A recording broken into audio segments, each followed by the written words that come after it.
지금 여기 보이는 이 책, 우유의 독, 우유의 역석. 저도 저 뒤에 꽂혀 있습니다. 두 권 다. 요 왼쪽에 우유의 독 이 책은 이 프랭크 오스키라고 이분은 의사예요. 이분이 이 책을 처음 지었을 때 제목이 오래 살고 싶으면 우유부터 끊어라 이런 책이에요. 이 책의 원 제목이. 그리고 이제 책을 다시 개정판 내면서 우유의 독 이렇게, 예, 이렇게 이름을 바꿨는데 이 두 책의 내용은 거의 같은 내용들입니다. 그래서 결국은 뭡니까? 우유를 먹지 말자는 이야기죠. 그리고 이 책 외에 또 한 권이 있죠. 어, 여성 건강, 그죠? 여성들 유방암을 예방하거나 치유하려면 우유부터 끊어라, 그죠? 여성들이 이 우유를 끊어야 하는 그런 이유, 그런 책자도 있잖아요. 그래서 이 세 권의 책은 우유에 관련된 굉장히 소중한 정보를 갖고 있는 책입니다. 혹시 자주 우유를 드시는 환경에 있는 분들은 이런 책을 한번 마련해서 한번 읽어보시기 바랍니다. 그래서 우리가 우유를 동물성 지방이잖아요. 고기보다 더 나쁜 게 우유를 했습니다. 그래서 이 우유를 먹게 되면은 몇 가지 우리 몸에 문제를 일으키는데 첫 번째 우유 속에 들어있는 이 보시면은 IGF-1이라는 이 물질이 있습니다. 이게 이제 번역하자면은 I는 인슐린이고 그 다음에 G는 성장, 그 다음에 F는 팩트란 뜻이죠. 팩tor. 그러니까 인슐린 라이크 뭡니까? 그로스 팩터인 거예요. 그러니까 인슐린 유사 성장입니다. 이거 뭐냐면 인슐린을 닮은 성분입니다. 우리 속에 있다는 이야기죠. 이게 어떤 역할을 하냐면요. 첫 번째가 암세포를 증식시키고 전이시킵니다. 그래서 유방암이나 남성 전립선, 대장암의 위험이 커진다는 이야기죠. 두 번째는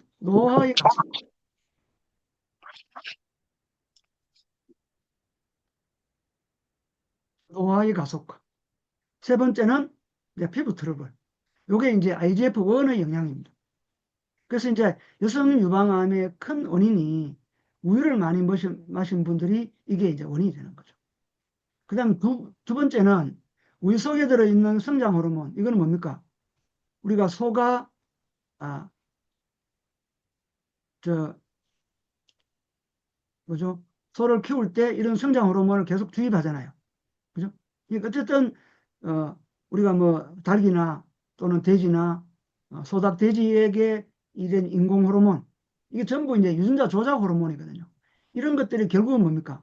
우리 몸속에 호르몬 체계를 교란시키고 또 이 성장 호르몬은 IGF-1의 농도를 확 올리는 거예요. 그럼 또 이런 문제 오겠죠. 그 다음에 이제 어, 성장 호르몬 이 자체가 여성 호르몬인 거예요. 왜냐하면은 소들이 계속 우유를 만든다는 건 뭐죠? 계속 임신 상태를 만들잖아요. 그러니까 그게 이제 여성 호르몬인 거예요. 이게 들어오면 이제 우리 몸에 또 이런 문제가 생기고. 그 다음에 우유 속에 들어있는 A1 베타카제인이라는 이 성분은 일종의 이 몰핀 같은 성분이에요. 마약 같은 성분. 이게 우리 장의 장루수를 일으키고 자가 면역 질환을 일으키는 거예요. 그 다음에 동양인들은 대부분 이 유당 불내증이 있죠. 그래서 우유의 당을 다 분해할 수 없어요. 그래서 이제 설사를 일으키는 거죠. 그리고 이제 우유가 잘 섞이게 하기, 이 우유 속의 지방 성분을 이렇게 분리될 수가 있잖아요.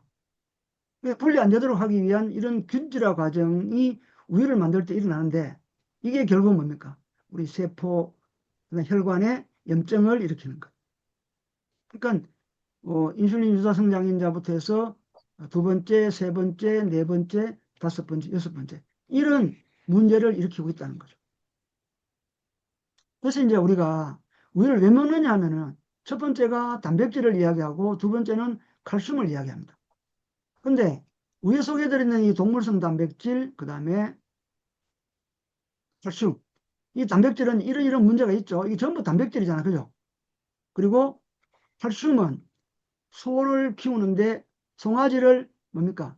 소처럼 빨리 키우는데 필요한 엄청난 양의 칼슘이죠. 우리 사람에게는 이만큼 필요 없다는 이야기죠. 때문에 우리 사람들은 칼슘이 필요하거나 단백질이 필요한 분들은 그저 식물 속에, 예? 그죠? 그 다음에 또 여기는 뱅어포까지 이야기가 되는데 어쨌든 멸치, 뼈까지 먹는 멸치. 여러분들은 멸치 드실 때 뼈 같이 드세요. 예. 그리고 이제 해조류. 그다음에 우리 이제 칼슘 같은 거 있잖아, 그죠? 이런 걸 통해서 칼슘제를 보충하고, 칼슘 보충하고, 뭐 우리 프로틴 같은 걸 통해가 단백질 보충해야 되지. 이런 동물성은 뭡니까? 우리에게 주는 이익보다 해가 엄청 사실은 많다는 거죠. 그래서 이거를 우리가 이제 발효를 시켜가 요구르트나 이런 만들게 되면요, 요플레를 만들면은 이 사실은 그 발효 과정에서 어떤 유산균의 작용에 의해 가지고 이런 성분들은 전체적으로 좀 줄어들기는 합니다. 근데 호르몬 쪽은요, 거의 줄어들지 않는다고 이야기하죠. 그래서 그나마 발효를 시키면은 문제는 조금 줄어들기는 합니다. 그래도 뭡니까? 문제가 있다는 이야기죠. 그래서 그런 내용을 아시고 가급적 유제품은 여러분들이 좀 맛으로 우리가 마실 수는 있는데, 드실 수는 있는데 평상시에 쭉 이렇게 드시는 것은 좀 문제가 있다. 그렇게 말씀을 드릴게요.